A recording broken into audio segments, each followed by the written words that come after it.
امام حسین نے وطن چھوڑا، کوئی لغزش نہیں پیروں میں، کوئی نہیں، شہزادوں والی زندگی تھی، مسجد نبوی کے امام تھے، نبی کریم علیہ السلام کے روضہ اطہر پر تشریف رکھتے تھے، زمانہ حیا کرتا، شان و شوکت تھی، پر حق کے لیے چھوڑا، نکل کر خانقاہوں سے ادا کر رسم شبیری۔ اور پھر بڑا مشکل ہوتا ہے، جس شخص کے ساتھ بچے اور عورتیں ہوں وہ تو یہ کہہ کے لڑائی سے جان چھڑاتا ہے کہ میرے ساتھ فیملی ہے، نہ ہوتی تو تجھے بتاتا، پر امام حسین کو اولاد بھی کمزور نہیں کر سکی، عورتوں کا ساتھ ہونا کمزور نہیں کر سکا۔ پھر امام علی بھوک کتنا مشکل کام ہے، آج لوگ کہہ نہیں دیتے کہ میں تو اس لیے گناہ کرتا ہوں کہ رشوت اس لیے لے لیتا ہوں کہ بچے چھوٹے ہیں، 10 دنوں کی کم و بیش سفر، 3 دنوں کی بھوک اور پیاس، پر حق کے رستے میں امام حسین کو کوئی چیز کمزور نہیں کر سکی۔ اور پھر وہ جتنی باتیں لوگ کہہ سکتے تھے وہ ساری کہیں گئیں، ساری۔ اور آ کے عرض کرنے لگا حضور یہ کوئی معمولی دشمن نہیں، یہ وہ ظالم ہیں جو لاشوں پہ بھی گھوڑے دوڑا دیتے ہیں۔ تو امام علی مقام فرمانے لگے جو شہادت کا جذبہ لے کے نکلے وہ پھر انجام نہیں دیکھا کرتا، وہ انجام، وہ جتنی چیزیں جو استقامت کے رستے میں آ سکتی ہیں وہ ساری چیزیں رستے میں آئیں، پر امام علی مقام نے کسی چیز کی پرواہ نہیں کی۔ امام علی مقام میدان میں رہے، ایک میت گھر میں ہو جائے تو کئی دنوں تک آنکھ کھلتی نہیں، ہوش رہتا نہیں۔ سب سے زیادہ مصائب امام حسین نے دیکھے، سب سے زیادہ، اور گھوڑے پر بیٹھنے سے پہلے ساری تکلیفیں آپ دیکھ چکے تھے۔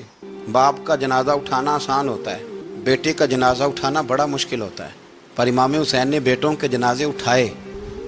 حضرت علی اصغر کی لاش کو امام حسین نے اپنے دست مبارک سے دفن کیا، اور جناب علی اکبر کی میت کو جب آپ اٹھا کے لا رہے تھے تو سیدہ زینب فرماتی ہیں کہ مجھے یوں کبھی لگتا تھا حسین کا قد بڑا ہے اور کبھی لگتا تھا علی اکبر کا قد بڑا ہے، اور فرماتی ہیں کہ پھر حضرت قاسم بن حسن کو بھی وہ اٹھا کے لائے، اور جناب عباس کے وجود سے الگ ہونے والے بازو انہوں نے لا کے حضرت عباس کے وجود کے ساتھ بھی رکھے۔ انہوں نے یہ سارا منظر دیکھا، لیکن جب حسین ابن علی اپنی دفعہ گھوڑے پہ سوار ہوئے تو لگتا یہ تھا کہ ان سے زیادہ بہادر کوئی نہیں۔ ایک جملہ بھی یزیدی فوج کے سامنے امام حسین نے کمزور نہیں کہا، ایک جملہ بھی، ایک فکرہ بھی کچا نہیں بولا، کہیں بھی کوئی منت نہیں کی، کسی جگہ بھی ان کے پائے استقلال میں کوئی لغزش نہیں آئی۔ جب لوگوں کو پتہ چل جائے کہ اب سامنے موت ہی موت ہے، سوائے اس کے چارہ کچھ بھی نہیں، تو بہت ساری رخصت اور اجازت تو دین بھی دیتا ہے، پر امام حسین کسی جگہ کسی رخصت پر عمل کرتے نظر نہیں آتے، ڈٹ کے بات کی، ڈٹ کے۔ اور پھر جب میدان میں نکلے، اللہ اکبر، تو ابن سعد کہنے لگا کہ اگر 2 کر کے ایک کر کے جاؤ گے تو یہ 45,000 کا لشکر سارا حسین کاٹ ڈالے گا، یک بارگی حملہ کرو گے تو بات، اتنی استقامت، اتنا۔ آج تو لوگ ڈپریشن کے مریض ہیں، آج تو لوگ ٹینشن کے مریض ہیں، ہر دوسری بات میں لوگ کہتے ہیں وہ بڑا، پر کس بات سے؟ مطلب کیا آپ نے زندگی میں صرف جاب نہیں مل رہی، صرف بیماری آ گئی، صرف خرچہ نہیں گھر میں بڑا، کس بات کا ڈپریشن؟ امام حسین کی زندگی بتلاتی ہے وہ لوگ بھی کوئی دنیا میں کمال حاصل کر سکتے ہیں جو چھوٹی چھوٹی بات پہ روتے ہیں، مال بھی ہے، جوانی بھی ہے، گھر بھی ہے، مکان بھی ہے، بچے بھی ہیں، عزت بھی ہے، صرف پیسے نہیں۔ اور انسان ہے کہ آنکھیں نہیں کھل رہی، وہ سمجھتا ہے میں کسی کام کا ہی، فقط پیسے نہیں بس۔ او خدا کے بندو، امام علی مقام نے فرمایا سارا کچھ لٹا کے بھی جو میدان میں کھڑا رہے اسے حسین ابن علی کہا جاتا ہے، اسے حسین ابن علی کہا جاتا ہے۔ حسین ابن علی کی شان رفت کوئی کیا جانے، حسن جانے، علی جانے، نبی جانے، خدا جانے، کون جانے امام علی مقام کا معیار۔ تو امام حسین رضی اللہ تعالیٰ عنہ کی زندگی ہمیں بتاتی ہے کہ ذوق والی عبادت کرو۔ امام حسین کی زندگی ہمیں بتاتی ہے کہ جب تم سخاوت کرو تو پھر اپنی حیثیت سے بڑھ کر کرو، اور امام حسین کی زندگی ہمیں بتاتی ہے کہ دل میں کسی کے لیے کوئی بات نہ رکھو، صلح کرنے میں پہل کرو، محبتیں کرنے میں آگے بڑھو۔ اور امام حسین کی زندگی ہمیں بتلاتی ہے کہ جب دنیا میں تم نے کچھ کرنا ہے تو پھر ڈٹنا بھی سیکھو، پھر کھڑے ہونا بھی سیکھو، یہ نہ دیکھو کہ حالات۔ امام حسین نے ایک دن بھی حکومت نہیں کی، یزید نے 4.5 سال کی، لیکن قیامت تک دلوں پہ حکومت امام حسین کی رہے گی، امام حسین کی رہے گی، اس لیے کہ ان میں استقامت تھی۔ امام حسین کے ساتھ اس وقت 72 لوگ تھے، لیکن آج کائنات کا ذرہ ذرہ امام حسین کے ساتھ ہے۔ ظالم جس وقت ظلم کرتا ہے نا، اس وقت وہ یہ سمجھ بیٹھتا ہے کہ میں ہمیشہ اسی طاقت میں رہوں گا۔ ظالم جب ظلم کرتا ہے تو وہ سمجھتا ہے کہ شاید